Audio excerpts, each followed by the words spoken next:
80% dos lares brasileiros onde um homem tentou matar uma mulher, essa vítima era mãe também. Esse também é um dos dados apresentados pelo Anuário Brasileiro de Segurança Pública. Vamos falar sobre ele, sobre esse assunto, então, sobre esse recorte. Eu converso agora com a repórter Camila Brandalize.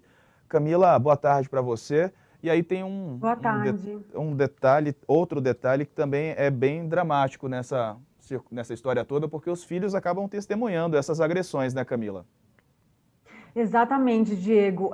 Boa tarde para você mais uma vez, boa tarde para quem está assistindo a gente. É a primeira vez que o Anuário traz esses dados relacionados a mulheres com filhos que sofrem agressão, né, no contexto da violência doméstica, ou seja, a mulher que sofre algum tipo de agressão praticada pelo marido, pelo ex-marido, por algum companheiro que está morando ali nessa mesma casa, né? E esse é um número muito importante porque mostra que há aí uma violência que não é só contra a mulher, é uma violência intrafamiliar, né? Como o próprio fórum está nomeando, né? Ontem eu conversei com a Samira, que é a diretora do fórum, e ela trouxe isso. Essa criança, muito provavelmente, ela também vai sofrer violência, porque esse homem no ponto, né, de cometer uma tentativa de feminicídio com esfaqueamento ou com uma arma de fogo, com tiro, provavelmente ele né, tem esse perfil muito violento e provavelmente ele pode agredir essas crianças também. Se elas não forem agredidas, elas estão sofrendo uma violência indireta de assistir essa mãe sendo agredida pelo pai. E aí, no geral, de todos os tipos de violência doméstica, né, não só essas mais limites de tentativa de feminicídio, quando a gente fala desde da ofensa, xingamento, 60% dessas vítimas, elas também são mães, ou seja, mais da metade dos casos de violência doméstica tem criança, que seja adolescente, mas enfim, tem uma família aí crescendo. E quando a gente fala, por exemplo, em naturalizar a violência contra a mulher, é disso que a gente está falando. Por que a violência contra a mulher é naturalizada? Porque a criança ela vai crescendo, né, na maioria dos lares brasileiros, isso é o normal. Então, a tia apanhava, a mãe apanhava, se for um homem também pode agredir, ou se for uma mulher pode achar que isso também é normal, e isso vai sendo construído socialmente como algo naturalizado, como eu falei. Pois é, acaba tendo aí uma influência grande na criação, dessas Com crianças, certeza, com naturalizam certeza. o que não deveria ser naturalizado, né, Camila? Exato. E aí eu queria colocar um ponto que o professor Rafael falou sobre a falta de dados, né, do governo em relação à segurança pública no geral. Quando a gente fala de violência doméstica, né, a violência contra a mulher, nesse contexto aí de um casamento, de uma relação afetiva, falta inteligência também, porque esses dados sobre mulheres que têm filhos, eu consultei o Ministério da Mulher, da Família e dos Direitos Humanos, eles não têm esses números. Eles não têm esses levantamentos, eles não sabem quantas mulheres vítimas de violência doméstica são crianças. A gente está falando de um ministério que tem um discurso muito forte de proteção à mulher e à criança, principalmente, ao tempo todo.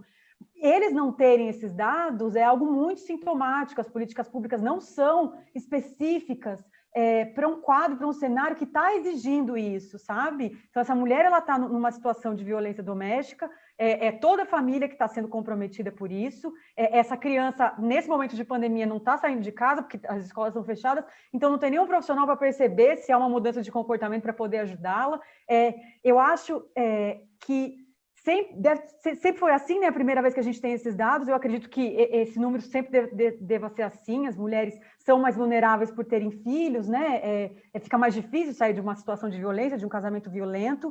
Mas eu acho que isso piorou com a pandemia e a gente precisa ficar muito atento com o que vai acontecer depois, porque são crianças que vão estar sendo muito mais impactadas do que antes de quarentena e de tudo isso que a gente está vivendo, sabe? Então, quando você fala de criação comprometida, nesse momento ainda mais, sabe? Eu acho que é um cenário ainda pior.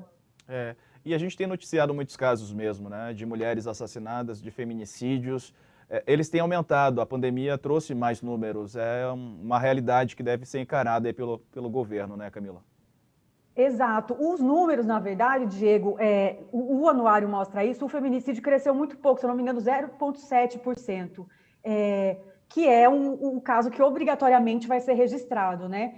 A violência doméstica, né, que a gente fala da lesão corporal, ou seja, agressão física, né, dentro da Lei Maria da Penha, até caiu um pouco, mas isso não dá para se construir um cenário muito concreto a partir disso, né? Não dá para dizer que os casos caíram porque os casos de fato, porque os registros caíram, né?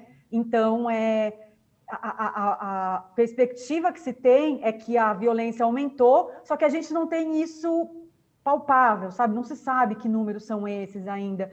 E esse é outro risco que a gente corre, né? Porque parece que estamos aí vendo, olhando para um cenário que ainda está incompleto. Mas ainda falando sobre pandemia, Diego, se você me permite aqui continuar, eu queria só trazer algumas notícias boas também que eu acho importante. Por favor. Porque às vezes a gente fala de feminicídio e violência doméstica, a mulher que está passando por essa situação, que infelizmente são a maioria das mulheres no Brasil, acha que, bom, não vou nem denunciar porque não vale a pena.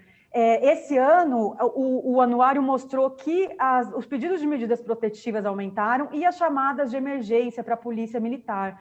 E aí tem 2 pontos. Primeiro, os juízes, né, os tribunais de justiça estão mais sensíveis para a causa da violência doméstica, eles estão concedendo mais medida protetiva, não é um sufoco como era antes, eu acho que está se percebendo a dificuldade dessa mulher, a vulnerabilidade dela nesse momento, e está sendo concedida aí com mais facilidade, né? A medida protetiva é essa decisão da justiça que impede o agressor de se aproximar da mulher.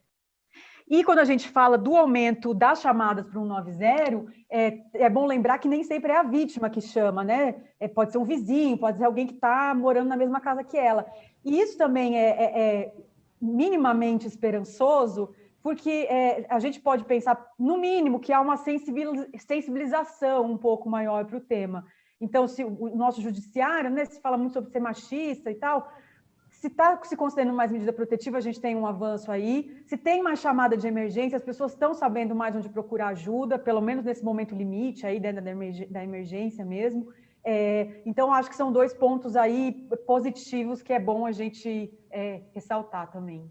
Ótimo. E aí a gente pode aproveitar aqui o espaço também para quem estiver assistindo a gente, se tiver aí uma denúncia, procura a polícia, como a Camila falou, no 90. O 180 também é um caminho, né, Camila, para que... Exato. O 190 é a situação de emergência, Diego. Então, se há um momento de risco ali, no momento que a mulher está sendo agredida, o vizinho escutou uma briga, liga 190, aí é 190. Se você sabe de alguém ou está passando por isso que é orientações, aí é 180, que é o canal do governo federal, e aí eles podem orientar, dizer onde você pode ir. Tem muita mulher que não quer ir para a delegacia, porque fazer um boletim de ocorrência, infelizmente, pode ser um risco para essa mulher. Ela pode ir para a delegacia fazer o boletim, voltar para casa, e essa violência ser ainda pior, ela ser agredida com mais força do que antes, sabe? Então, muitas especialistas recomendam procurar um centro de referência em assistência social, porque lá, nesses lugares, muitas vezes, há pessoas capacitadas para atender essas vítimas e saber o que elas precisam, atendimento psicológico, ou às vezes há o problema da dependência financeira, então ela precisa encontrar um emprego antes de sair do casamento, antes de denunciar, sabe? Tem aí várias opções, não é fácil, tá? A gente fala denuncia o tempo todo, mas não é uma coisa fácil para a mulher, não é algo assim que ela vai fazer de uma hora para outra, o ciclo da violência doméstica é algo muito complicado para todas, mas é sempre bom, pelo menos, tentar procurar ajuda, pelo menos com algum conhecido, assim, falar o que está acontecendo, né? Buscar uma rede de proteção também, né, que acaba trazendo mais segurança para essas mulheres. Camila Brandalize, muito obrigado, hein? Ótimo trabalho para você, uma ótima tarde também.